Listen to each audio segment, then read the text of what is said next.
ತಮಿಳುನಾಡಿನಲ್ಲಿ ಮತ್ತೆ ರಾಜ್ಯಪಾಲರ ಗದ್ದಲ ಎದ್ದಿದೆ. ಈ ವರ್ಷದ ಪ್ರಥಮ ಅಧಿವೇಶನದಲ್ಲಿ ಡಿಎಂಕೆ ಸರ್ಕಾರ ಸಿದ್ಧಪಡಿಸಿದ ಭಾಷಣವನ್ನು ಓದಲು ರಾಜ್ಯಪಾಲ ಆರ್.ಎನ್. ರವಿ ಮಂಗಳವಾರ ನಿರಾಕರಿಸಿದ್ದಾರೆ. ರಾಜ್ಯಪಾಲರ ಮೈಕ್ ಸ್ವಿಚ್ ಆಫ್ ಆಗಿತ್ತು ಎಂದು ಲೋಕಭವನ ಪ್ರಕಟಣೆಯಲ್ಲಿ ತಿಳಿಸಿದೆ. 234 ಸದಸ್ಯ ಬಲದ ಸದನದಲ್ಲಿ ಜಂಟಿ ಅಧಿವೇಶನವನ್ನ ಉದ್ದೇಶಿಸಿ ಭಾಷಣ ಮಾಡದೆ ರಾಜ್ಯಪಾಲರು ಹೊರ ನಡೆದಿದ್ದಾರೆ. ನಂತರ ಯಾಕೆ ಭಾಷಣ ಓದಿಲ್ಲ ಎಂಬುದಕ್ಕೆ 13 ಅಂಶಗಳ ವಿವರಣೆಯನ್ನ ಲೋಕಭವನ ನೀಡಿದೆ. ರಾಜ್ಯಪಾಲರ ಮೈಕ್ ಅನ್ನ ಪದೇ ಪದೇ ಸ್ವಿಚ್ ಆಫ್ ಮಾಡಲಾಗಿತ್ತು, ಮಾತನಾಡಲು ಅವರಿಗೆ ಅವಕಾಶ ನೀಡಲಿಲ್ಲ ಅಂತ ಆರೋಪಿಸಲಾಗಿದೆ. ಈ ಭಾಷಣದಲ್ಲಿ ಹಲವಾರು ಆಧಾರ ರಹಿತ ಮತ್ತು ತಪ್ಪು ದಾರಿಗೆಳೆಯುವ ಹೇಳಿಕೆಗಳಿವೆ.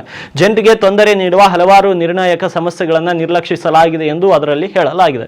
ತಮಿಳುನಾಡು 12 ಲಕ್ಷ ಕೋಟಿ ರೂಪಾಯಿಗೂ ಹೆಚ್ಚು ಹೂಡಿಕೆಯನ್ನು ಆಕರ್ಷಿಸಿದೆ ಎಂದು ಹೇಳುವುದು ಸತ್ಯಕ್ಕೆ ದೂರವಾಗಿದೆ ಅಂತ ಲೋಕಭವನ ಆರೋಪಿಸಿದೆ. ನಿರೀಕ್ಷಿತ ಹೂಡಿಕೆದಾರರೊಂದಿಗಿನ ಅನೇಕ ಒಪ್ಪಂದಗಳು ಕಾಗದದ ಮೇಲೆ ಮಾತ್ರ ಉಳಿದಿವೆ. ವಾಸ್ತವಿಕವಾಗಿ ಅದರಲ್ಲಿ 1 ಭಾಗದಷ್ಟು ಹೂಡಿಕೆ ಆಗಿಲ್ಲ. ತಮಿಳುನಾಡು ಕಡಿಮೆ ಹೂಡಿಕೆದಾರರನ್ನು ಆಕರ್ಷಿಸುತ್ತಿದೆ ಎಂದು ಅಂಕಿಅಂಶಗಳು ತೋರಿಸುತ್ತಿವೆ. 4 ವರ್ಷಗಳ ಹಿಂದೆ ತಮಿಳುನಾಡು ವಿದೇಶಿ ನೇರ ಬಂಡವಾಳವನ್ನು ಸ್ವೀಕರಿಸುವ ರಾಜ್ಯಗಳಲ್ಲಿ 4ನೇ ಸ್ಥಾನದಲ್ಲಿತ್ತು. ಇಂದು ಅದು 6ನೇ ಸ್ಥಾನದಲ್ಲಿ ಉಳಿಯಲು ಹೆಣಗಾಡುತ್ತಿದೆ ಅಂತ ಟೀಕಿಸಿದೆ.